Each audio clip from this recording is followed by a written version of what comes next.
నమస్తే, welcome to big talk. నేను భవాని.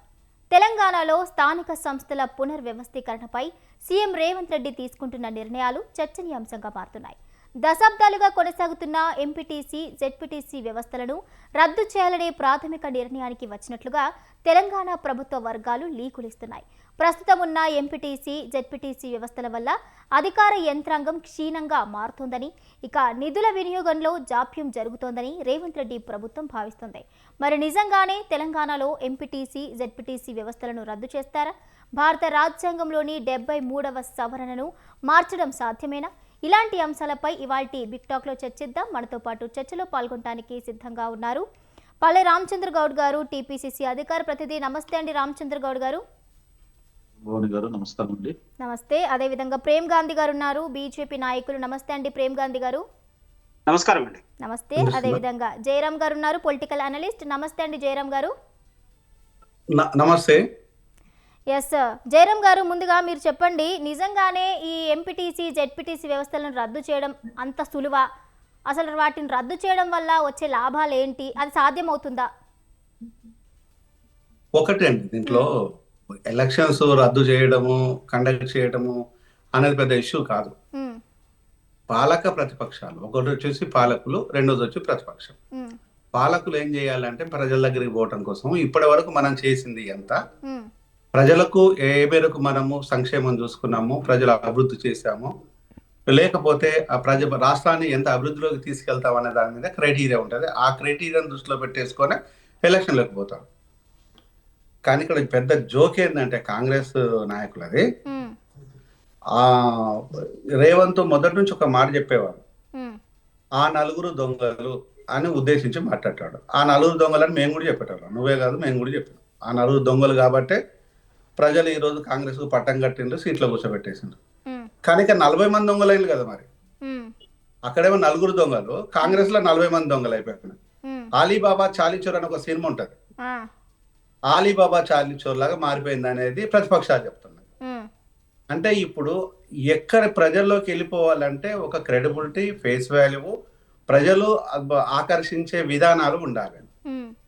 ఇక్కడ రేవంత్ ఏం చెప్తున్నాడు, ఒక ముఖ్యమంత్రిగా మా దగ్గర పైసలు లేవు అంటున్నావు. పైసలు లేవు అనేది నీ దగ్గర లేవు అని నువ్వు అంటున్నావు. కానీ నీ దగ్గర ఉన్నాయా లేవా అనేది నీ పర్సనల్ అకౌంట్, ఎస్బీ అకౌంట్ కాదు ఇక్కడ కావాల్సింది. ప్రజల నుంచి వచ్చిన ప్రజాధనము ప్రజల కోసం ఖర్చు చేయాలి. రాజ్యాంగబద్ధంగా ప్రజలు ఎన్నుకున్న పదవికి అలంకారపాయంగా ఉండకూడదు. అధికారంతో మనం అన్ని సమకూర్చాలనేది ముఖ్యమంత్రికి ఉండే క్రెడిబిలిటీ. లేదు లేదు ఇక్కడ పైసలే లేవు అనడం అనేది ఓన్లీ రాజకీయ స్టేట్మెంట్. అది అంటే ఇంకొక పార్టీని లేకపోతే గత ప్రభుత్వాన్ని దెబ్బతీయడం కోసమో, రాజకీయంగా ఇరుకున పెట్టడం కోసం అలా అది ఎంతసేపు చేస్తాం మనం? సంవత్సరం చేస్తాం, 2 సంవత్సరాలు చేస్తాం, జీవితకాలం అది చేయడానికి లేదు కదా. అంటే ఇక్కడ మనము మనీని ఎట్లా పూలప్ చేసుకోవాలి అనే దాన్ని ఒకటి చేయాలి. నెక్స్ట్ ఆ విషయం పక్కన పెట్టేద్దాం. ఈ నెక్స్ట్ ఎలక్షన్లు పోవటము చేయటం వల్ల ఎలక్షన్లు ప్రజలకు వస్తే ఏం బెనిఫిట్ అంటే, తాగేవాడు తాగుతాడు, ఊగేవాడు ఊగుతాడు. అది ప్రజలకు. దానివల్ల ఎవరికి బెనిఫిట్ అంటే, మళ్ళీ వచ్చేసి ఎవడైతే పెట్టుబడిదారి పెట్టి ఆల్కహాల్ అమ్ముతున్నాడో వాడికి బెనిఫిట్. ఈ రోజు మన రాష్ట్రం లోపల 75,000 కోట్ల ఆల్కహాల్ అమ్ముడుపోతుంది. ఇది అఫీషియల్ రికార్డ్స్ ప్రకారం. అన్అఫీషియల్ గా అయితే 1,75,000, 2 లక్షల కోట్లు వెళ్ళిపోయింది అనుకో. అది ఎట్లా కూడా చెప్తాను. నన్న కనుక ఎవరైనా అడిగితే అది ఎట్లా నువ్వు తప్పు చెప్తున్నావు అని అనుకోని 4 కేసులు పెట్టుకోమని చెప్తాను, మనం మాట్లాడుకుందామని చెప్తాను. అది ఇప్పుడే చెప్తాను. రాష్ట్రం లోపల ఏమున్నా లేకపోయినా ఆల్కహాల్ అయితే విచ్చలవిడిగా పోతుంది. దాంతో పాటు డ్రగ్స్, మీరు ఏ కార్పొరేటివ్ కాలేజ్ ఇన్స్టిట్యూషన్ చుట్టూ వెళ్ళినా కూడా డ్రగ్స్, గంజాయి అమ్ముతుందంటే. నిన్న కాక మొన్న ఒక 15 days క్రితము జేబిఎస్ లోపల డ్రగ్స్ గంజాయి దొరికింది అనేది బహిరంగంగానే న్యూస్ లోకి వచ్చేసింది. 12,000 కోట్ల ముడి సరుకు చెర్లపల్లిలో దొరికింది. మహారాష్ట్ర పోలీసులు అరెస్ట్ చేసిన విషయం బహిరంగంగా వచ్చేసింది. ఇలా చెప్పుకుంటూ పోతే రోజుకొక డ్రగ్ దందాలు ఉంటూనే ఉన్నాయి. మరి అవన్నీ ఎక్కడ క్యాల్కులేషన్ లోకి రావాలి? ప్రజల ప్రాణాలే కదా పోయేది. ఈ రోజు ఆల్కహాల్ కి కులం లేదు, మతం లేదు, నిరుపేద లేదు, ధనికు లేడు, అందరికి ఎఫెక్ట్ అవుతుంది కదా. మరి దాన్ని ఎందుకు కంట్రోల్ చేయరు? ఇదే కాంగ్రెస్ రాకముందుకు 2014 వరకు ఉన్న ఆదాయము 14,000 crores అయితే మనకు ఈ తెలంగాణ గవర్నమెంట్ బీఆర్ఎస్ గవర్నమెంట్ వచ్చిన తర్వాత 40,000 కోట్ల అమ్మకాలు అయింది. కానీ విత్ ఇన్ ద 2 years లోపల రేవంత్ గవర్నమెంట్ వచ్చిన తర్వాత 75,000 కోట్లు అమ్మకాలు అఫీషియల్ గా జరుగుతున్నాయి. అంటే దీన్ని ఇది చెప్పాలంటే ఏం చెప్పాలి? 20 సంవత్సరాల నుంచి 30 సంవత్సరాల యంగ్ గర్ల్స్ విధవరాళ్ళై ఇళ్లలో కూర్చుంటున్నారు. దానికి ఎవరు బాధ్యత?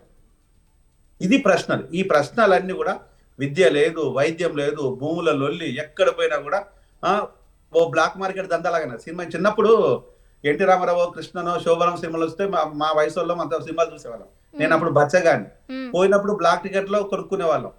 అంతకంటే అధ్వానంగా ఉంది ఇప్పుడు రియల్ ఎస్టేట్ దందా చూస్తూ ఉంటే. అంటే జలగల్లాగా మీద పడి దోసుకుంటున్నారు. ఇవాళ ఏ భూములకు ప్రజలలో ఉంటే సొంత భూములో రేపు తెల్లవారితే ఏ భూములు ప్రభుత్వ భూములు బోర్డు పెడుతున్నా కూడా అర్థం కాని విషయం. అంటే ఈరోజు ఎక్కడ కూడా ఒక క్లారిటీ లేకుండా పోయింది ప్రభుత్వం అంటే. మరి ఇదంతా చూసుకుంటే బీజేపీ ఏం చేస్తుంది అంటే, బీజేపీ మరి ఎందుకు చూస్తూ కూర్చుందో నాకు అర్థం కాదు. కానీ మిగతా ఏ రాష్ట్రంలో అయినా కూడా వెంటనే ఈడి దాడులు జరుగుతాయి, సిబిఐ పోతుంది, ఏసీబీలు పోతాయి. గత ప్రభుత్వం ఉన్నప్పుడు కేసీఆర్ మీద ఏ సిబిఐ ఏసీబీలు రాలేదు, ఈడీలు రాలేదు. ఈ ప్రభుత్వం ఉన్నప్పుడు కూడా ఏ ఈడీలు రాలేదు, సిబిఐ రాలేదు. మరి ఇంత మంచి అన్నదమ్ముల అనుబంధం లాగా ఉన్న సినిమా. అంటే వీళ్ళిద్దరి మధ్యలో మరి అంత రసవత్తరమైన అనుబంధం ఏందో నాకైతే అర్థం కావాలా. మరి ఇంత అనుబంధం ఎందుకో మాకు తెలియదు. కానీ అంటే ఇప్పుడు నేను రేవంత్ ఏమన్నాను, రేపు తెల్లవారే రఘునందన్ బండి సంజయ్ మీటింగ్ పెడతాడు. ఎట్లా మాట్లాడుతావు అంటాడు. ఇప్పుడు గాంధీ నా కోసం వెయిట్ చేస్తున్నాడు. నేను పెట్టగానే ఇప్పుడు చేస్తాడు. అట్లా కాదు, ఇట్లా కాదు, జయన్న అట్లా మాట్లాడతాడు, ఇట్లా మాట్లాడతాడు. ఇది గానే కాదు, మా వాళ్ళంతా పత్తిత్తులు శుద్ధపూసలు అని చెప్తుంటాడు. అంటే అందరు మంచోళ్ళే, కానీ మాయమైన కోళ్ళు ఎవడు తిన్నాడని అడుగుతున్నాను. భూములన్నీ ఎవడు కొట్టుకెళ్తున్నాడని అడుగుతున్నాను. రాష్ట్రంలో ఉన్న ఈ దౌర్భాగ్య స్థితి అడుగుతున్నాను. హాస్పిటల్లో మందులు లేవు, స్కూళ్ళల్లో పొరగని లేరు, టీచర్లకు నెల జీతాలు ఇస్తున్నారు. అరే ఎందుకు ఇస్తున్నారు రయ్యా అని అడుగుతున్నాను. మనకు అంత సిగ్గే ఉండదు. మనం సిగ్గుపడకుండా, సిగ్గు లేకుండా, ఏమాత్రం కూడా బిడియం లేకుండా దోపిడీ చేసుకోవడం లోపల ఈ రోజు కాంగ్రెస్ ప్రభుత్వం నెంబర్ 1 స్థానంలో ఉందని ఎవరు చెప్పాలన్న అదులుగా నేను చెప్తున్నా కూడా ఎవరికి పట్టింపు ఉంటుందని నేను అనుకోను. ఎందుకంటే అంత రాజకీయ నాయకులమే కదా, నీకెంత, నాకెంత, మనకెంత, ఇది ఇప్పుడు జరుగుతున్నది.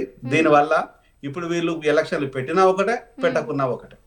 అంటే ఇప్పుడు ఇది అంతా కూడా ప్రజా ప్రయోజనాల కోసం కాదన్నమాట. నార్మల్ గా చూసుకుంటే స్వప్రయోజనాల కోసమే. ప్రజా ప్రయోజనాలు అంటే ఏం చెప్పాలి? అప్పుడు తెలంగాణ గవర్నమెంట్ ఉన్నప్పుడు కాంగ్రెస్ నుంచి 12 మంది పోయి ఎమ్మెల్యేలు పోయి శ్రీనివాస్ గౌడ్, తలసాని శ్రీనివాస్ యాదవ్ కావచ్చు, లేకపోతే మన సవితా ఇంద్రెడ్డి కావచ్చు, వీళ్ళంతా వెళ్ళేసి డైరెక్ట్ గా మంత్రి పదవులే తీసుకున్నారు. అది స్వప్రయోజనం కోసమా, ప్రజా ప్రయోజనాల కోసమా అని చెప్తే అక్కని అడిగినా ఈ అన్నని అడిగినా ప్రజల కోసం అంటారు. మరి వాళ్ళ ప్రజలు ఎంతమంది బాగుపడ్డారు ఇష్టం అని చెప్పండి. వాళ్ళ కాన్స్టిట్యున్సీ లోపల, ఒక కాన్స్టిట్యున్సీ లోపల సగటున ఒక 2 నుంచి 3 లక్షల మంది ఉంటారు. సగం మంది బాగుపడాలి ఉండాలి కదా. పోనీ ఎవడు బాగుపడాలి కదా? మీ కులపోలన్నా బాగుపడాలి కదా. అక్కడ రెడ్డోళ్ళు బాగుపడాలి, ఇక్కడ యాదవులు వాళ్ళన్నా బాగుపడరా? అదన్నా చెప్పండి. అంటే ఇదంతా ఓన్లీ వాళ్ళ ప్రయోజనాల కోసమే.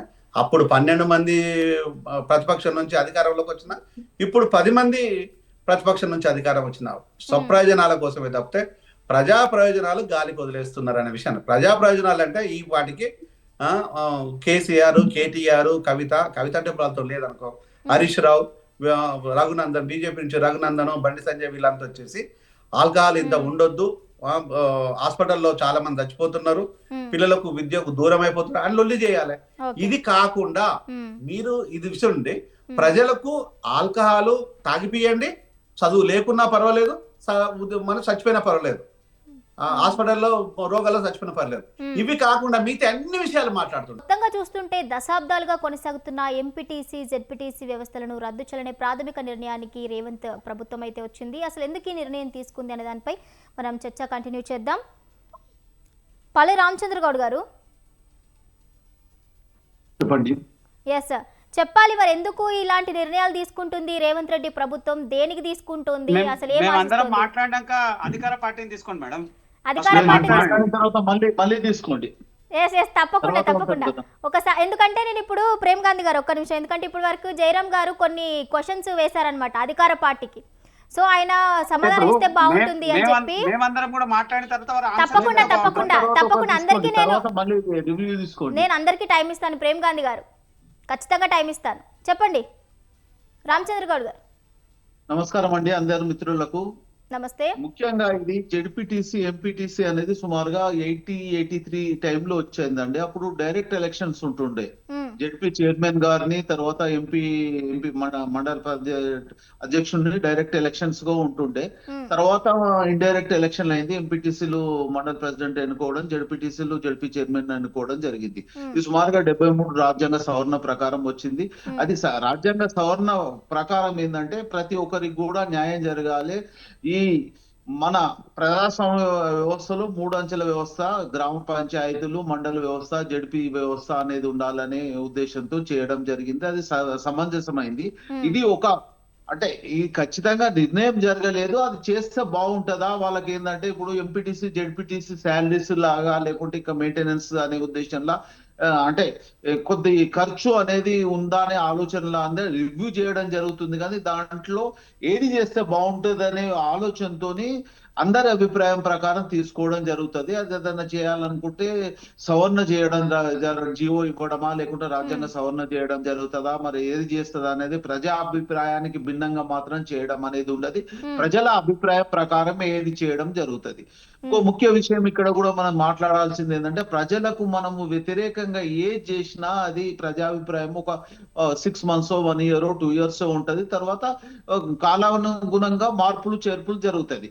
ఈ రోజు వరకు బీజేపీని బీఆర్ఎస్ కు సంబంధించి కూడా 10 సంవత్సరాల నుంచి బీఆర్ఎస్ పాలన చూడడం జరిగింది. తర్వాత బీజేపీకి సంబంధించింది కూడా చూడడం జరుగుతుంది. వాళ్ళ నుంచి మనకు సరిగా లేదనే ఉద్దేశంతో కాంగ్రెస్ పరిపాలన ఇవ్వడం జరిగింది. కాంగ్రెస్ లో ఇది ఇప్పుడే చేంజ్ రాలేదు. మొదటి నుంచి కూడా ఈ లిక్కర్ విషయం అంటే మందు విషయం గురించి మిత్రుడు మాట్లాడినట్టు అక్కడ ఈ రోజు కాదు, మొదటి నుంచి కూడా తెలంగాణ రాష్ట్రంలో మందు ముక్క చుక్క అనేది మొదటి నుంచి ఉన్నది. అది ఏంటంటే సాంస్కృతిక అంటే మనకు సంపద అనేది అంటే మన పెద్దల అలవాటు నుంచి వచ్చింది. దాంట్లో ఎక్కువ తక్కువలు ఉండొచ్చు కానీ నేను అనుకుంటున్నాను అంత లేకుండొచ్చు. ఉన్నా కానీ అది ఈ రోజు ఒక రోజు వచ్చింది కాదు. అది కూడా ప్రజాభిప్రాయంలో చేంజెస్ రావడానికి మేధావులు కూడా కృషి చేయాలి. పార్టీ పరంగానైతే దానికి ఎంకరేజ్ చేసేటట్టు ఎవరు కూడా చూడరు, దాని నుంచి కూడా లేదు.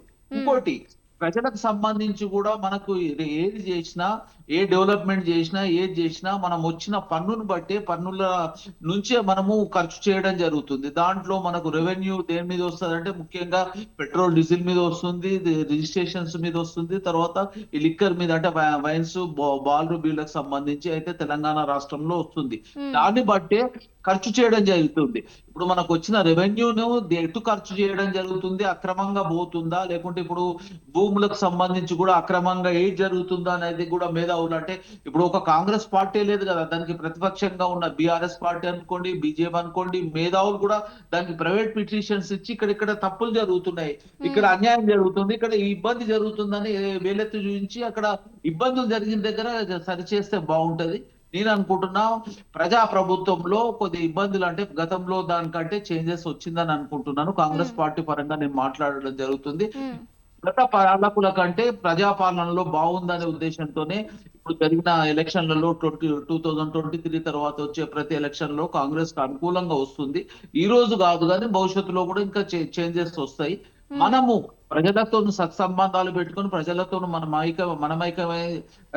మమైక్యమైతేనే మనకు సంబంధాలు ఉంటాయి. వాళ్ళతో దూరం చేసి వాళ్ళకు ప్రజలకు అన్యాయంగా చదువు మీద, ఆరోగ్యం మీద మనం ఖర్చు చేసినా లేకుంటే బీసీలకు సంబంధించి ప్రతి ఒక్క వర్గానికి ఈ రోజు కాదు మొదటి నుంచి కూడా ధనిక వర్గంగా బీజేపీ పార్టీ సుమారుగా 20 లక్షల కోట్ల రూపాయలు అప్పులు మాఫీ చేయడం జరిగింది. అది రైతులకు చేయలేదు, తర్వాత సన్నకారు రైతులకు సంబంధించి చేయలేదు, అట్టడుగు వర్గాలకు వారికి చేయలేదు. ఉన్నతులకు మాత్రం 20 లక్షల కోట్ల రూపాయలు ఖర్చు చేయడం జరిగింది. అదే 1-2 లక్షల కోట్ల రూపాయలు ఖర్చు చేస్తే రైతులకు సంబంధించిన రుణాలను మాఫీ చేయడం జరుగుతుండే, అదే రకంగా ఎన్నో బెనిఫిట్స్ ఇవ్వడం జరుగుతుంది. లేకుంటే సంవత్సరానికి వాళ్ళకు అట్టడుగు వర్గాల వాళ్ళకు Yes. ఏదన్నా అయితే సంవత్సరానికి రామచంద్ర amount గారు, ఇవ్వడానికి కూడా అవును. అనుకూలంగా ఉంటుండే. ఓకే. అదే అయితే రకంగా ఇంకొకటి ఏంటంటే సంపన్న పన్ను రామచంద్ర అనేది గారు, కూడా తీసేయడం జరిగింది. సంపన్న అవును, పన్ను ఇంతకుముందు 35% ఉంటుండే, ఓకే, ఈ రోజు 22%. ఉమ్, వాళ్ళు సంపన్నులు కూడా మేము ట్యాక్స్ ఇవ్వడానికి రెడీ ఉన్నాము, ఆ, ఆస్తి పన్ను ఇవ్వడానికి రెడీ ఉన్నామని చెప్తుంటే కూడా వాళ్ళు 35% నుంచి 22% వరకు తీసుకొచ్చు. ఓకే. ఈ వ్యత్యాసం ఈ అయితే రోజు ఇప్పుడు రామచంద్ర గారు ఏదైతుందంటే ఒక విషయం ఏంటంటే, ఇప్పుడు ప్రధాన ప్రతిపక్షాలు ఏవైతే ఉన్నాయో, ఇప్పుడు బీఆర్ఎస్ కానివ్వండి, బీజేపీ కానివ్వండి, వాటి యొక్క వాదన ఏ విధంగా ఉంది అని అంటే, ఇప్పుడు మొన్న జరిగిన మున్సిపల్ ఎలక్షన్స్ కానివ్వచ్చు, లేదంటే పంచాయతీ ఎలక్షన్స్ కానివ్వచ్చు, దాంట్లో బీఆర్ఎస్కి చూసుకుంటే ఓట్ షేర్ బాగానే వచ్చింది, అండ్ బీజేపీకి కూడా ఒక పట్టాన బాగానే వచ్చింది. అయితే ఇప్పుడు జెడ్పీటీసీ ఎంపీటీసీ ఎన్నికల్లో మరి ఆ పార్టీలు ఏమైనా పుంజుకుంటాయి అన్న ఉద్దేశంతో తీసేయాలి అని ఏమన్నా ఆలోచనతో ఈ నిర్ణయం ఏమన్నా తీసుకోవడం జరిగిందా అనే వాదన అయితే వినిపిస్తోంది. లేదండి, సుమారుగా మీరు ఏ రకంగా చూసినా గానీ 40% అబో కాంగ్రెస్ పార్టీకి ఉందండి, 28 to 30% బీఆర్ఎస్ పార్టీకి ఉన్నది, 14% బీజేపీకి ఉన్నాయి. ఆ రెండు కలిసిన 40-45% వస్తుంది. ఆ రెండు కలిసినప్పుడు ఓట్ షేరింగ్ డిఫరెన్స్ అవుతుంది. కలిసినవి కూడా కొన్ని జాలలో, ఇప్పుడు కొన్ని ఉదాహరణకు చెప్పాలనుకుంటే ఎన్నో ఉన్నాయి. ఇప్పుడు కరీంనగర్ లో కలవడం జరిగింది, తర్వాత ఇస్నాపూర్ అనేది విలేజ్ ఉంది, అక్కడ డైరెక్ట్ మన రఘునందన్ రావు గారే వచ్చి డైరెక్ట్ బీఆర్ఎస్ కు ఓటు వేయడం జరిగింది. కవిత గారు కూడా డైరెక్ట్ చెప్తున్నారు కదా, ఇండైరెక్ట్ గా వాళ్ళు గెలవకున్నా కానీ డైరెక్ట్ గా అంటే డైరెక్ట్ గెలవకున్నా ఇండైరెక్ట్ గా వాళ్ళు ఓట్లు వేయడం జరుగుతుంది కదా. కొన్ని ఉదాహరణలు, ఇప్పుడు కరీంనగర్ అయితే డైరెక్ట్ వాళ్ళు బీజేపీ అండ్ బీఆర్ఎస్ కలిస్తేనే అక్కడ బీజేపీ కార్పొరేటర్ గా చైర్మన్ గా అవడం జరిగింది. అదే రకంగా ఇక్కడ ఇస్లాంపూర్ దగ్గర కూడా ఆయన రఘునందన్ గారు డైరెక్ట్ ఓటు, ఆయన సొంత ఓటుతో వేస్తేనే అక్కడ బీఆర్ఎస్ పార్టీ చైర్మన్ అయిన అవ్వడం జరిగింది. అంటే ఇట్లా ఎన్నో ఉదాహరణలు ఉన్నాయి.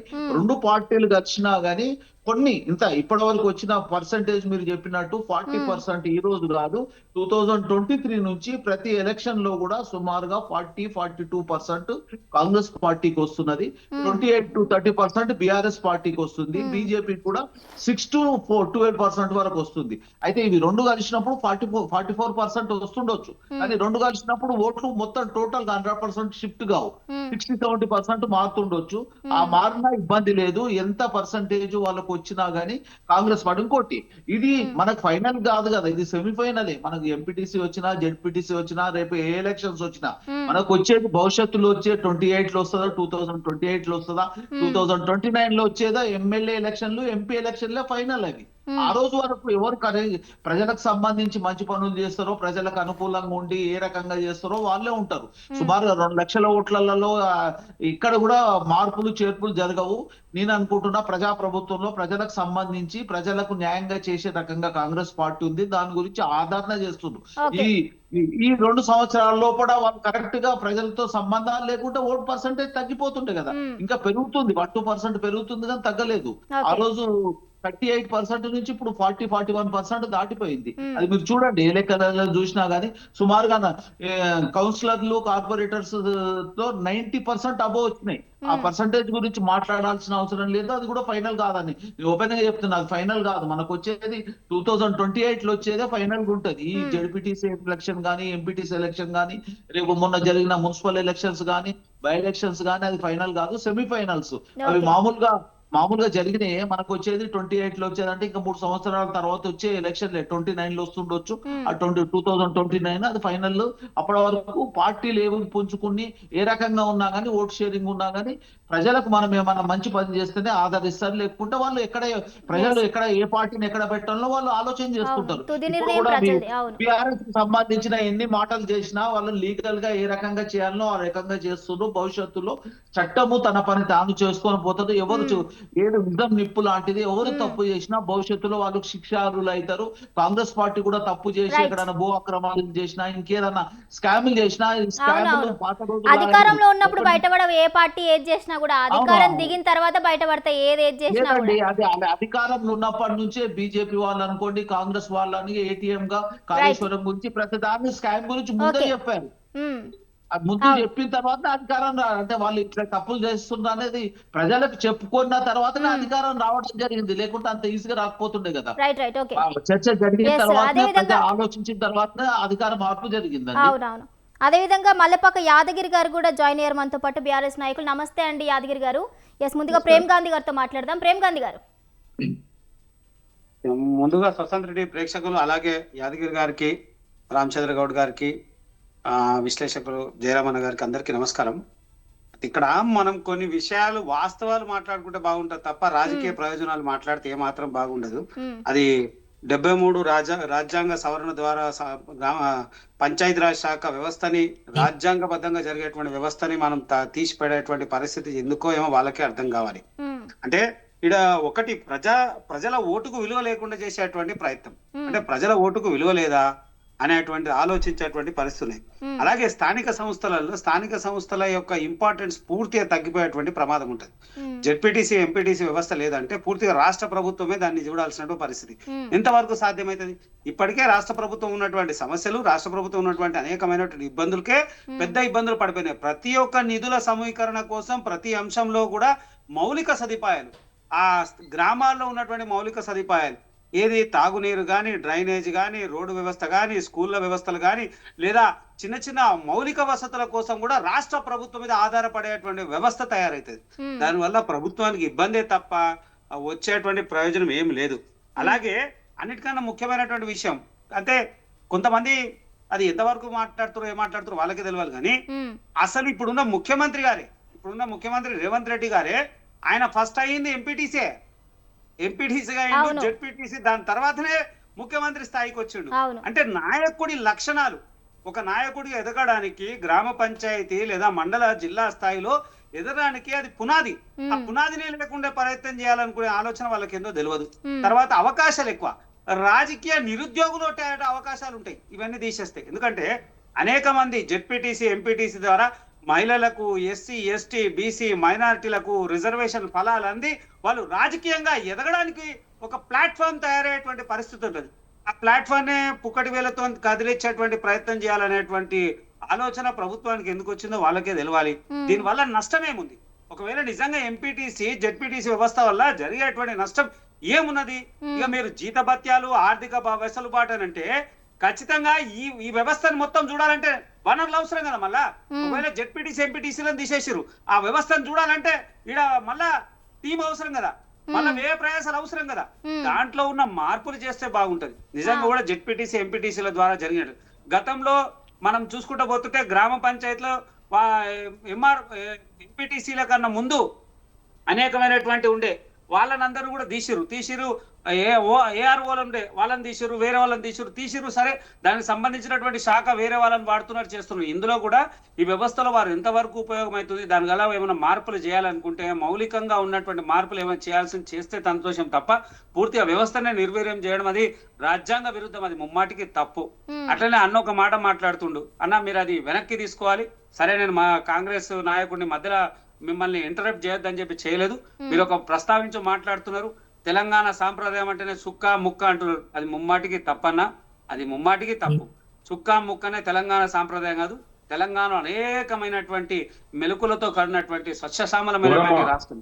ఈ రాష్ట్రంలో అనేకమైనటువంటి సామాజిక కోణాలతో కూడినటువంటి రాష్ట్రం. ఒక చుక్క ముక్కనే తెలంగాణ అంటే మనల్ని మనం అవమానించుకున్నట్టు అన్న, అది ముమ్మాటికి తప్పు. దాన్ని మీరు భాగంలో నడుస్తుంది. ఇప్పుడు మా జయరామన్న మాట్లాడండి. జయరామన్న ఒక విషయం చెప్పాను, మందు గురించి చెప్పాను, మీరు అంటున్నారు ఏమని? తెలంగాణ రాష్ట్రం అంటే చుక్క ముక్క అన్నది తప్పు. అనేక మంది మన రాష్ట్రం నుంచి, నేను ఏమంటున్నా, మన రాష్ట్రం నుంచి అత్యున్నతమైనటువంటి కంపెనీలలో సీఓలు ఉన్నారన్నా. మన రాష్ట్రాల నుంచి అనేక మంది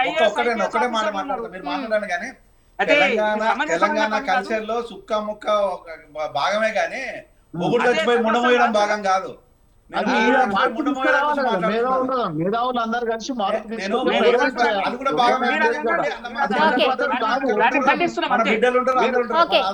మంచి పద్ధతి కాదు, మార్పు తీసుకురావాలి.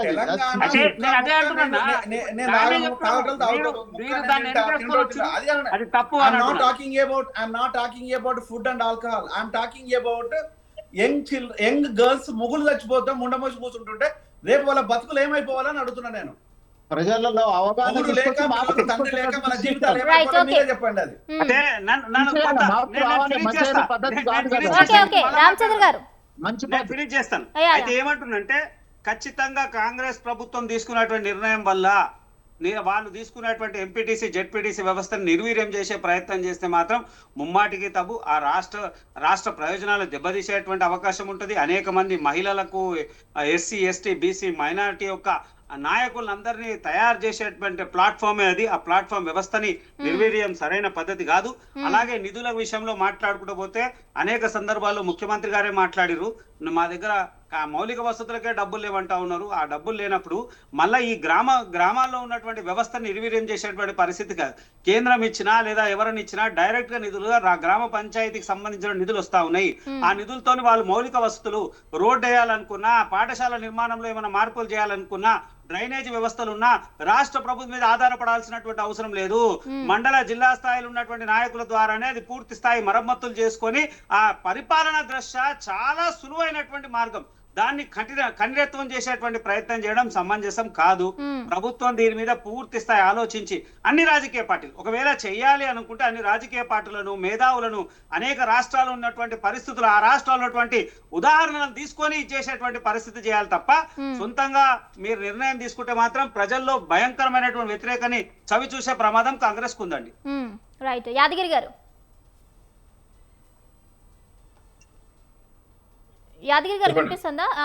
అయితే ఇప్పుడు ముఖ్యంగా చూసుకుంటే దశాబ్దాలుగా కొనసాగుతున్న ఎంపీటీసీ జెడ్పీటీసీ వ్యవస్థలను నిర్వీర్యం చేయడం అనేది ఒక ప్రాథమిక నిర్ణయంగా అయితే తీసుకొచ్చింది. అయితే మరి దీన్ని ఏ విధంగా చూడాలంటారు? ఇంకొకటి ఏంటంటే, సరే ఇప్పుడు రాష్ట్రంలో అయితే కాంగ్రెస్ ఉంది, ఇప్పుడు కేంద్రంలో బీజేపీ ఉంది, మరి సాధ్యపడుతుంది అనుకోవాలా? ఒకవేళ చేయాలి అన్న మార్పులు చేర్పులు చేయాలన్నా కూడా దానికి ఒక రాజ్యాంగ భద్రత అనేది ఉంది కదా, మరి ఇది సాధ్యమవుతుందా? ముందుగా మీకు ప్యానెల్లో ఉన్న పెద్దలకు, మీ స్వతంత్ర టీవీ ప్రేక్షకులకు నమస్తే. నమస్తే. ఇప్పుడు ఇది ఎంపీటీసీ జెడ్పీటీ వ్యవస్థ అనేది తెలంగాణ రాష్ట్రం కానీ ఏ రాష్ట్ర ప్రభుత్వానికైనా మూడంచెలుగా మనకు స్థానికంగా ఉన్నటువంటి ప్రజల పరిస్థితులను, స్థితిగతులను మనకు ఎప్పటికప్పుడు ప్రభుత్వానికి తెలియజెప్పడం కోసం ఈ ఎంపీటీసీ జెడ్పీటీసీ అన్ని ఇక స్థానిక సమస్యలు అన్నిటి కోసం, స్థానిక సంస్థల ఎలక్షన్లు, స్థానిక సంస్థల అంటేనే స్థానికంగా ఉన్న అక్కడ సమస్యలను ప్రభుత్వం దృష్టికి తీసుకురావడం. కానీ అదే ఇప్పుడు సోదరుడు చెప్పినట్టు ఏ చెట్టు మీద కూర్చుని ఆ కొమ్మను నరుక్కునే బాపతి ఇప్పుడు ఉన్నటువంటి ముఖ్యమంత్రి రేవంత్ రెడ్డి గారు. ఆయన రాజకీయ ప్రస్తావానికి పునాది అయినటువంటి జెడ్పీటీసీ నుంచి ఈ రోజు రాజకీయంగా ఆయన అంచెలంచెలుగా ఎదిగి ఒక ముఖ్యమంత్రిగా అయిన తర్వాత ఈ రోజు అదే జెడ్పీటీసీని తీసేస్తున్నాడు అని అంటే ఒక్కసారి తెలంగాణ ప్రజలు కూడా ఆలోచన చేస్తారు. ఆయన రాజకీయ అవసరం కోసం మొదటిసారి ఆయన బీఆర్ఎస్ పార్టీలనే చేరాడు, అక్కడి నుంచి కూడా ఆయన పక్కన జరిగిపోయాడు. అదే విధంగా బీజేపీ పార్టీ నా డిఎన్ఏ ఉన్నదని చెప్తాడు, టీడీపీలో చదువుకున్నా అని చెప్తాడు, కాంగ్రెస్ లో ఉద్యోగం చేసినా అని చెప్తాడు. టీడీపీ పార్టీలో ఉండి ఎమ్మెల్యే స్థాయి నుంచి ఆయన చంద్రబాబు నాయుడుకు దగ్గరగా ఉండి ఆయన చెప్తాడు, మొన్న ఖమ్మం మీటింగ్ లో చెప్పిండు కదా, బీఆర్ఎస్ పార్టీ టీడీపీ పార్టీని లేకుండా చేసింది, టీడీపీ పార్టీ జెండర్ లేకుండా చేసింది అని చెప్పిండు కదా. అసలు నిజంగా టీడీపీ పార్టీకి ద్రోహం చేసిందే మన రేవంత్ రెడ్డి గారు. ఈ టీడీపీ పార్టీ ఇక్కడ తెలంగాణ రాష్ట్రంలో భూస్థాపితం అవుతుంది అన్నప్పుడు ఒకవేళ ఆయనకు అంత ప్రేమే ఉంటే అదే పార్టీని డెవలప్ చేయాల్సిన అవసరం, బాధ్యత తీసుకొని డెవలప్ చేయకుండా ఆయన అవసరం కోసం, ఆయన రాజకీయ అవసరం కోసం, రాజకీయ ఎదుగుదల కోసం టీడీపీ పార్టీని భూస్థాపితం చేసి ఆ పార్టీని బొందబెట్టేసి ఆయన కాంగ్రెస్ లో చేసి కాంగ్రెస్ నుంచి పిసిసి డబ్బులు పెట్టి పిసిసి అధ్యక్షుడు కొనుక్కొచ్చుకొని ముఖ్యమంత్రి పదవి కొనుక్కొచ్చుకొని బీఆర్ఎస్ పార్టీ మీద నెపం మోపుతాడు. ఆయన ఏ పార్టీలో ఉన్నా ఏ వ్యవస్థలో ఉన్నా కూడా దాన్ని భూస్థాపితం చేయడమే రేవంత్ రెడ్డి గారి నైజం. ఈ రోజు తెలంగాణ ప్రజలు మొత్తం గమనిస్తున్నారు.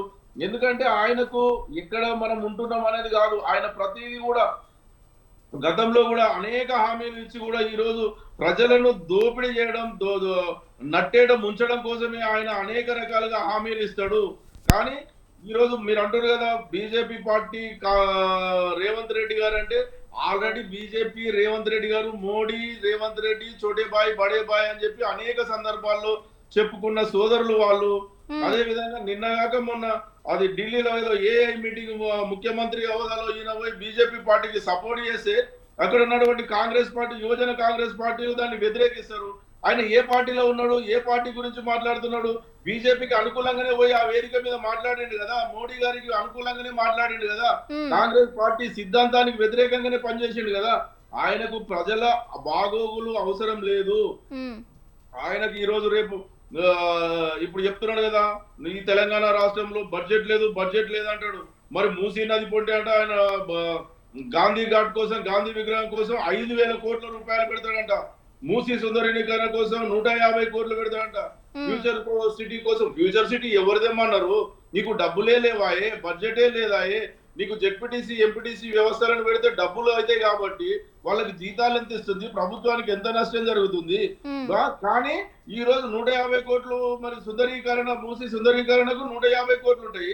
మూసీ ఒడ్డున 5,000 కోట్ల రూపాయలతోటి గాంధీ విగ్రహం పెట్టడం కోసం గాంధీ మహాత్ముడు వచ్చి మరి రేవంత్ రెడ్డి గారికి కలలో వచ్చి చెప్పిండు, నాకు 5,000 కోట్లు పెట్టు అని చెప్పేసి.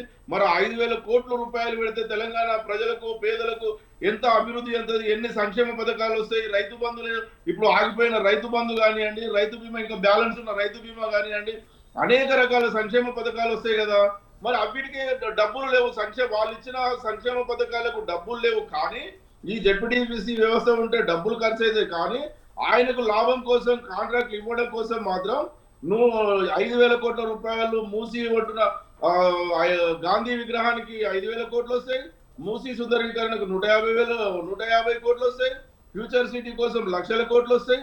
ఫ్యూచర్ సిటీకి ఎందుకంటే ఇప్పుడు డబ్బులు లేకుండా, ఫ్యూచర్ సిటీ లేకుండా హైదరాబాద్ ఏమైనా ఆగమవుతుందా? తెలంగాణ ఏమైనా ఆగమవుతుందా? కేవలం రేవంత్ రెడ్డి గారి కుటుంబ సభ్యుల లాభం కోసం మాత్రమే ప్రతిదీ వారు అన్ని రకాల ఫ్యూచర్ సిటీ కానివ్వండి, ఇప్పుడు ఉన్నటువంటి మూసీ సుందరీకరణ కానివ్వండి, అదే విధంగా గాంధీ స్టాచ్యూ కానివ్వండి, కాంగ్రెస్ పార్టీ నాయకుల లాభం కోసం, ఈ రోజు ముఖ్యమంత్రి గారి కుటుంబ సభ్యుల లాభం కోసం మాత్రమే ఇలాంటి తీసుకొస్తున్నారు. కానీ ఈ పేద ప్రజలకు ఇచ్చిన హామీల కోసం మాత్రం ఎలాంటి చర్యలు తీసుకుంటారు? ఆ హామీలను మాత్రం విస్మరించారు. రేపు జరగబోయే, ఇప్పుడు గతంలో ఇప్పుడు వాళ్ళు చెప్తున్నారు కదా, పంచాయతీ ఎలక్షన్లలో మాకు ఏ విధంగా, పార్లమెంట్ ఎలక్షన్లలో మా ఓటు శాతం తగ్గింది, అసెంబ్లీ కంటే పార్లమెంట్ కు తగ్గింది. అదే విధంగా పంచాయతీలో మురుగైంది. అదే విధంగా మొన్న మున్సిపాలిటీలో మాకు ఆల్రెడీ 30% వచ్చింది, వారికి తగ్గింది. మరి ఇప్పుడు రేపు రాబోయే స్థానిక సంస్థల ఎన్నికలు పెట్టమని చెప్పండి, ఎవరికి ఎంత ఉంటుందో తెలుస్తుంది. అది కాకుండా జిహెచ్ఎంసీ ఎన్నికలు పెట్టమని చెప్పండి. వారు ఇచ్చిన హామీల కోసం ప్రజల వద్దకు వెళ్లి ప్రభుత్వాన్ని నిలదీసి వారు ఈ విధంగా 5,000 కోట్ల రూపాయలు దుబారా చేస్తున్నారని ప్రజలకు వివరిస్తాం. అక్కడ ఉన్నటువంటి 1,000-10,000 గృహాలకు నోటీసులు ఇచ్చినట్టే కూలగొట్టడం కోసం. దాని మీద జిహెచ్ఎంసీలో 300 డివిజన్లలో మేము కూడా పర్యటిస్తాం, ప్రజలకు వివరిస్తాం. అదే విధంగా మూసి ఒడ్డున ఉన్నటువంటి 150 కోట్లకు డబ్బులు ఉంటాయి. మరి వాళ్ళకు కళ్యాణ లక్ష్మికి, తులం బంగారానికి డబ్బులు ఉన్నాయి. స్కూటీలకు, విద్యార్థులకు స్కూటీలు ఇవ్వడం కోసం డబ్బులు ఉన్నాయి. 2,500 మహాలక్ష్మి స్కీమ్ కు డబ్బులు ఉన్నాయి. రైతు బంధు పూర్తి స్థాయిలో ఇవ్వడం కోసం డబ్బులు ఉన్నాయి. రైతు బీమా ఇవ్వడం కోసం డబ్బులు ఉన్నాయి. కానీ ఈ రోజు ఇలాంటి డబ్బులు దుబారా చేయడం కోసం, తెలంగాణ ప్రభుత్వ ధనాన్ని దుర్వినియోగం కోసం మాత్రం డబ్బులు ఉంటాయి. ఈ ముఖ్యమంత్రి గారికి ఇప్పటికైనా ఇలాంటి మాటలు కట్టిపెట్టి, ఇలాంటి దుబారా ఖర్చులు తక్కువ చేసి, తెలంగాణ రాష్ట్ర ప్రజల కోసం ఒక్కసారి తెలంగాణ ముఖ్యమంత్రి గారి ఆలోచన చేసి, ఈ తెలంగాణ ప్రజలకు ఏవైతే హామీలు ఇచ్చిరో ఆ హామీలను నిలబెట్టుకోవాలని చెప్పేసి మా పార్టీ తరఫున సూచన చేస్తున్నాం. ఓకే, జయరాం గారు.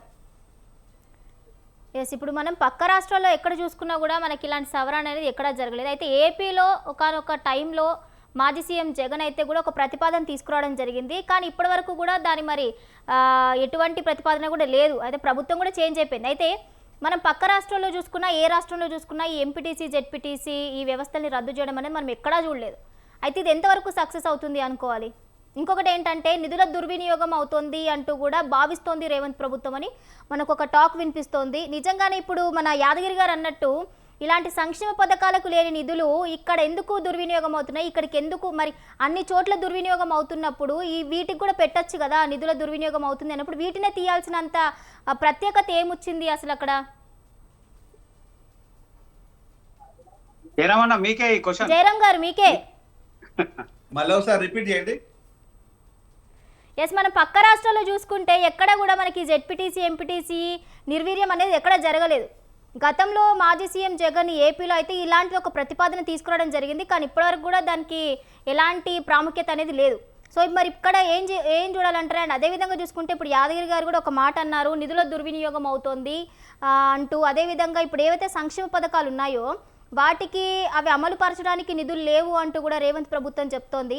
ఇప్పుడు జెడ్పీటీసీ ఎంపీటీసీ వాటికి కూడా నిధులు దుర్వినియోగం అవుతోంది, యంత్రాంగం కూడా నిర్వీర్యం అవుతోంది అన్న వాదనతో ముందుకెళ్తోంది అన్నట్లుగా మనకు తెలుస్తోంది. మరి దీన్ని ఏ విధంగా చూడాలంటారు?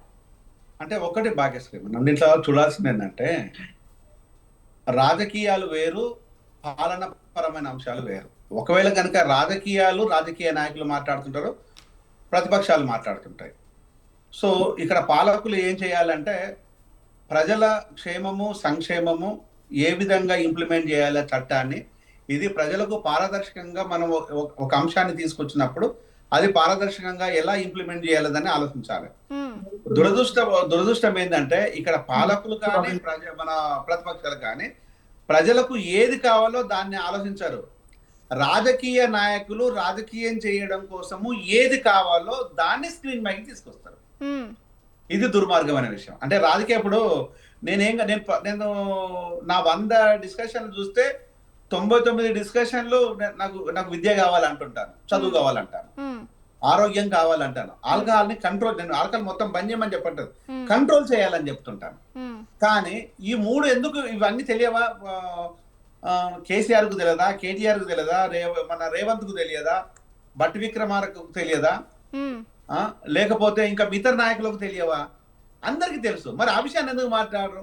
అంటే ప్రజలకు చదువు వస్తే ఇంకొక 100 మందిని జయరాములు ఎందుకు తయారు చేయాలి? ఒక్కడున్నాడు సరిపోతున్నాడు కదా, అప్పుడు మనం కష్టమవుతుంది. ఇంకో 100 మంది వస్తే కష్టమవుతుంది కదా అనేది చదువును దూరం చేసేసింది. నెంబర్ 1.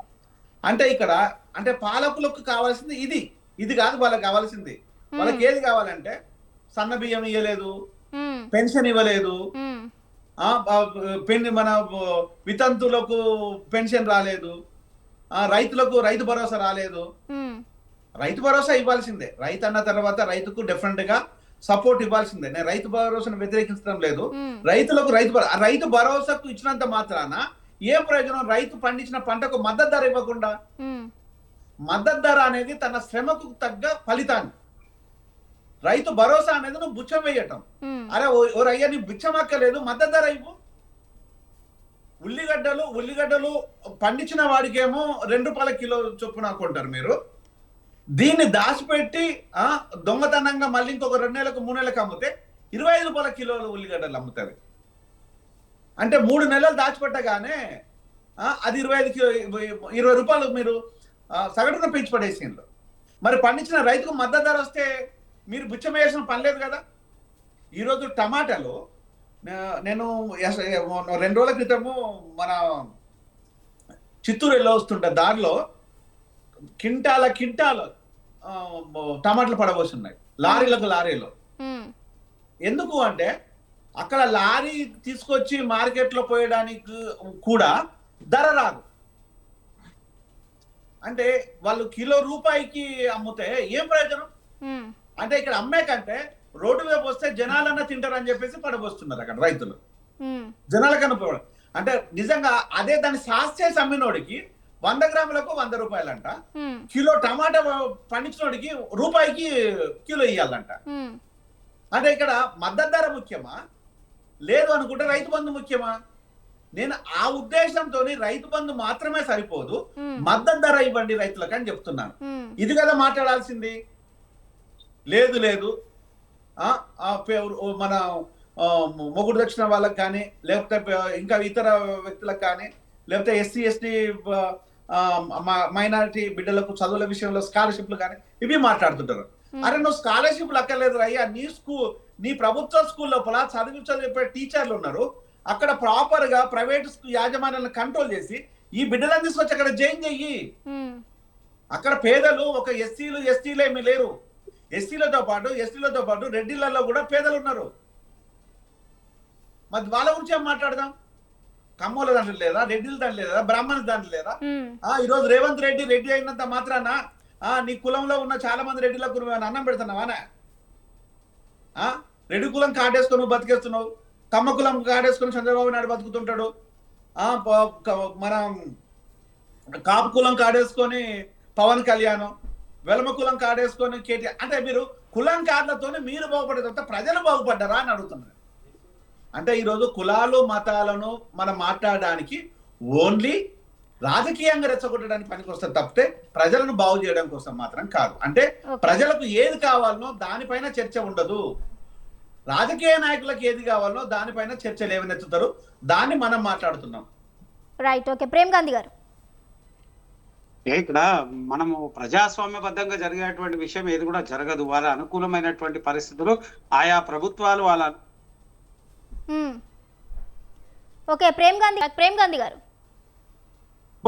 కాంగ్రెస్ ప్రభుత్వం కొంత విడ్డూరంగానే మాట్లాడి మండల ఎంపీటీసీ జెడ్పీటీసీ వ్యవస్థను తప్పుపడుతున్నప్పుడు మేమేమంటున్నామంటే నిజంగా కూడా అట్లా ఉండేటువంటి పరిస్థితులు ఉంటే వీళ్ళు పారదర్శకంగా రాష్ట్రంలో నిర్వహణ చేయడమే అసాధ్యమైనటువంటి పరిస్థితి ఉంది. ఇక గ్రామ స్థాయిలో ఎక్కడ జరగలుగుతుంది, ఎక్కడ జరగలేనటువంటి పరిస్థితి అక్కడ క్లియర్గా ఉంది.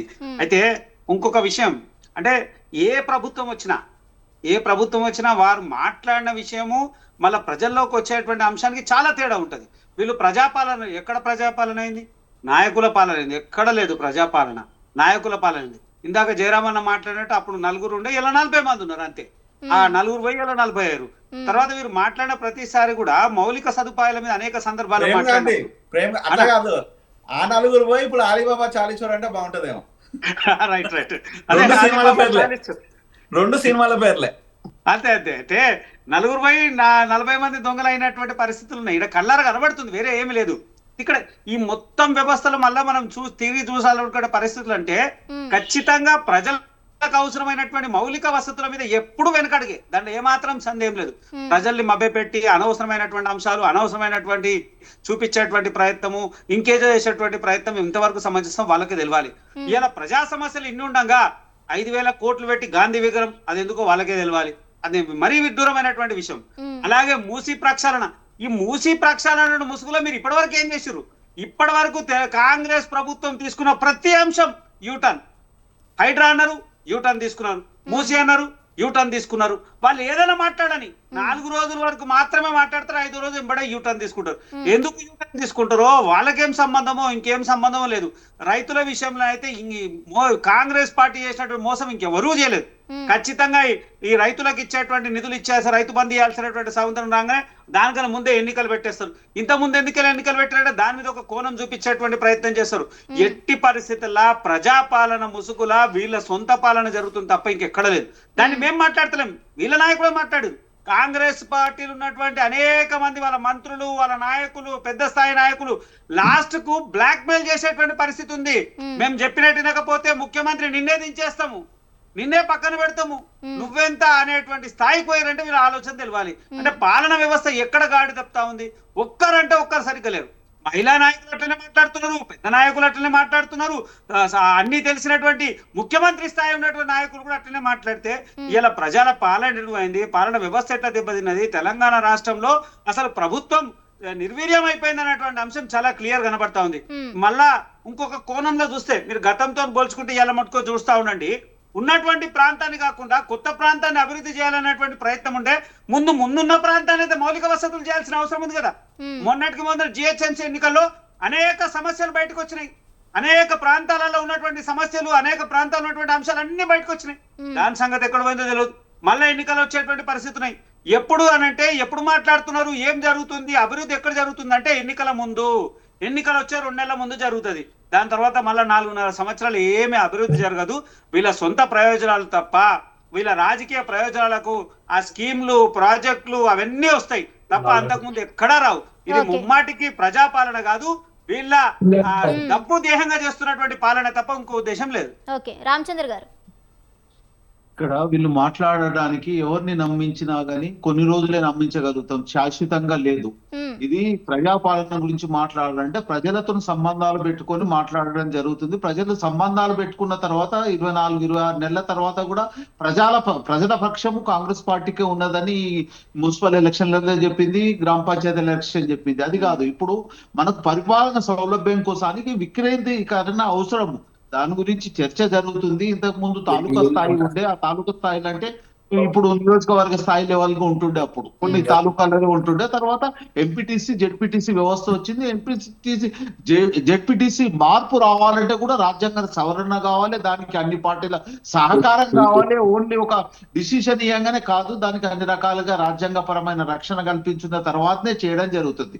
ఇంకోటి, మూసి సుందరీకరణ గురించి మాట్లాడాలంటే ఓఆర్ఆర్ మధ్యలో ఉన్న ప్రాంతంలో కొద్ది పొల్యూషన్ తోని మనకు ఇబ్బంది జరుగుతుంది. ఇప్పుడు మనము చూస్తున్నాం ఢిల్లీ తర్వాత పంజాబ్ ఏరియాలలో మనకు ప్రాంతాల్లో, తర్వాత గుజరాత్ లో కూడా సబర్మతి నది తీరాన్ని కూడా సస్యశ్యామలం చేయడం జరిగింది. దాన్ని అంటే దాంట్లో ఉన్న కాలుష్యాన్ని తీసేసి బాగు చేయడం జరిగింది. ఇప్పుడు ఢిల్లీలో కూడా గంగా అంటే అక్కడ ఉన్న నదులను కూడా క్లియర్ చేయాలని ఉంది. అక్కడ ఒక న్యాయం, ఇక్కడ ఒక న్యాయంగా అనే రకంగా మాట్లాడాల్సిన అవసరం లేదు. మనకు కావాల్సింది ఇక్కడ 3 రకాలుగా చేయాలనే ఆలోచన వచ్చింది. ఓఆర్ఆర్ మధ్యలో ఉన్న నివాస ప్రాంతానికి అనుకూలంగా ఎలాంటి పొల్యూషన్ లేకుండా అనుకూలంగా చేయాలనే ఆలోచన ఉంది. దానికి సంబంధించిన ఫండ్స్ వస్తేనే చేస్తారు. ఇప్పుడు ఫండ్స్ లేననేది ఏంటంటే ఏదన్నా దానికి సంబంధించి ఏ రకంగా చేస్తే బాగుంటది అనేది ఆలోచన చేయడం జరుగుతుంది. ఇంకోటి, థర్డ్ సిటీ అంటే ఫ్యూచర్ సిటీ గురించి ఆలోచన చేయాలంటే శాశ్వతంగా ఒకటే ఓల్డ్ సిటీ కాదు, మార్పు జరుగుతుంది. ఆ మార్పుకు మనకు వచ్చిన రెవెన్యూని బట్టి, మనకు వచ్చిన ఇన్కమ్స్ బట్టి, లేకుంటే ఏదన్నా అంటే మనకు వచ్చిన స్పెషల్ గా ఏదన్నా ఫండ్స్ వస్తేనే అది అవుతుంది. లేదు దాని గురించి ఆలోచించాల్సింది లేదు. కొన్ని రైతులకు సంబంధించి కూడా మాట్లాడితే, మీరు మాట్లాడినప్పుడు నాకు డిస్టర్బ్ చేయగలరు.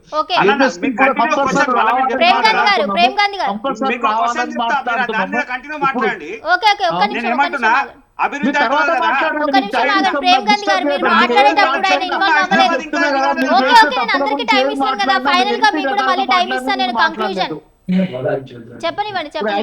అంటే ఎంఎస్పి రైతులకు సంబంధించి మనం 60 to 70% రైతులు ఉంటాము.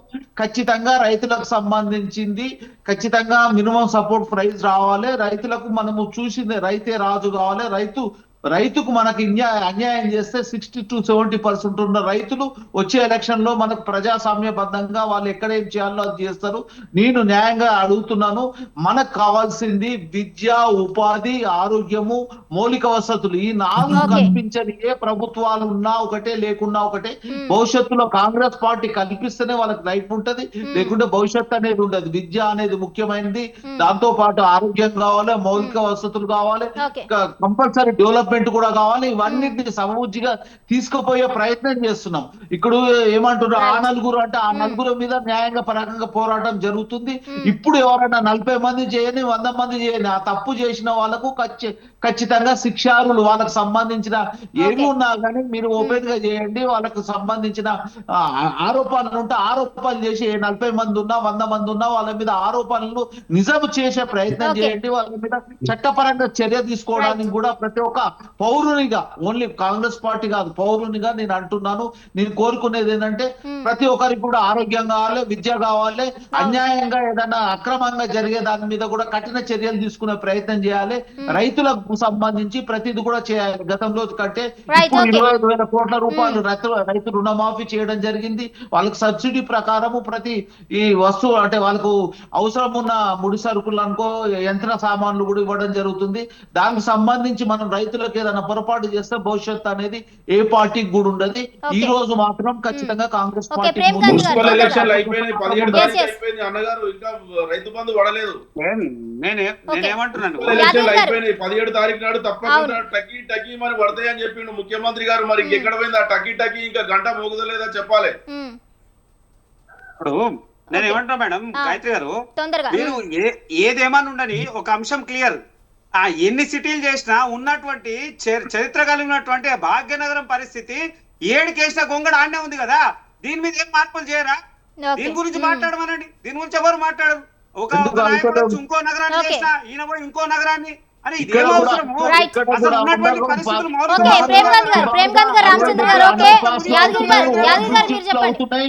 హైదరాబాద్ అనేది డెవలప్ అవుతుంది. అండర్ గ్రౌండ్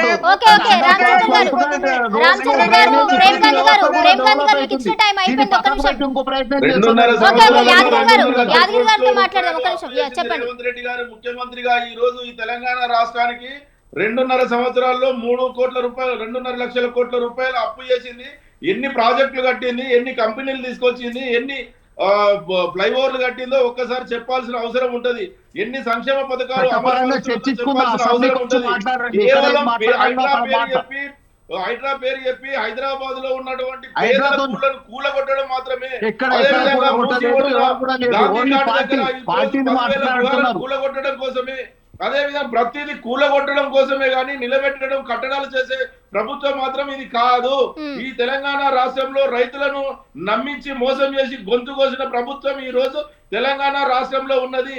ఎందుకంటే రేపు స్థానిక సంస్థల ఎన్నికలు పెడితే స్థానిక సంస్థల స్థానిక ఎన్నికల్లో సంస్థల సర్పంచ్ ఎన్నికల్లో ఎలక్షన్లో రైతులే ఉంటారు సర్పంచ్ కాబట్టి ఎలక్షన్లో ఆ మున్సిపల్ రైతులే మిమ్మల్ని గ్రామ ఓటు అనే పంచాయతీ ఆయుధంతో ఎలక్షన్లో బొందబెడతారు గెలిచింది కాబట్టి ఈసారి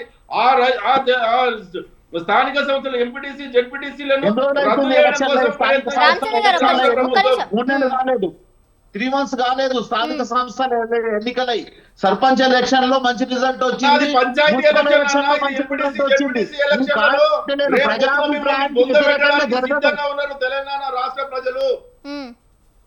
తెలంగాణ రాష్ట్ర ప్రజలు, తెలంగాణ పల్లె ప్రజలు మీకు పట్టం కట్టిందే వాళ్ళు ఈ రోజు మిమ్మల్ని బొందబెట్టడానికి సిద్ధంగా ఉన్నారు. అందుకోసమే మీరు వాటిని రద్దు చేసి మీరు ఏదో గొప్పగా మేము చేసినామని చూపించుకోవడం కోసం చేస్తున్నారు. కానీ మీకు ప్రజలు ఈ రోజు కాకుండా రేపు ఎప్పుడు ఎలక్షన్లు పెట్టినా కూడా జిహెచ్ఎంసీ ఎన్నికల్లో కూడా మీరు జిహెచ్ఎంసీలో ఏం చెప్పిరో, ఏం చేసిరో, ఎన్ని ఫ్లైఓవర్ కట్టిరో, ఏ కట్టడం చేసిరో, మూసి ప్రక్షాళన చెప్తురండి. మా ప్రభుత్వం మూసి ప్రక్షాళన చేసింది, 32 ఎస్టీపీలను చేసింది. అక్కడ ఎలాంటిది లేకుండా చేస్తే ఎస్టీపీలు 32 కట్టితే మీ ముఖ్యమంత్రి గారు రిబ్బన్ కట్ చేసిండు. కానీ దాన్ని ప్రక్షాళన ఇంకా చెయ్యాలనుకుంటే దాన్ని కొంచెం ప్రక్షాళన సుందరీకరణ చేయమని చెప్పండి. 150 కోట్ల రూపాయలు పెట్టి ఏ డెవలప్మెంట్ అయినా ఎవరైనా కానీ ప్రజల నుంచి వచ్చే డబ్బు నుంచి పన్ను నుంచే మనం చేస్తాము. అధికారంలో ఎవరుంటే వాళ్ళే రిబ్బన్ కట్ చేస్తారు. రేపు ఏ గవర్నమెంట్ ఉంటే ఎవరు చేసినా మాట్లాడాల్సిన అవసరం మీకు ఎవరైతే ఓట్లు వేసిరో మా ప్రభుత్వంలో ఉన్నప్పుడు నాట్లు వేసేటప్పుడు మాకు రైతు బంధు వచ్చేది. మీకు ఓట్ల సమయంలో రైతు బంధు పేరు చెప్పి నమ్మించి ఓట్లేసిన తర్వాత మోసం చేస్తున్న ప్రభుత్వం రేవంత్ రెడ్డి గారి ప్రభుత్వం. Right, okay, thank you Mallepaka Yadagiri గారు, అదేవిధంగా పల్లె రామచంద్ర గౌడ్ గారు, ప్రేమ్ గాంధీ గారు, జయరాం గారు, థ్యాంక్ యూ సో మచ్ అండి డిబేట్లో పాల్గొని మీ అభిప్రాయాన్ని వ్యక్తపరిచినందుకు. చూసారు కదండి, ఇది వాళ్ళ బిగ్ టాక్. మరో అంశంతో మళ్ళీ కలుద్దాం. అంటిల్ దెన్ కీప్ వాచింగ్ స్వతంత్ర.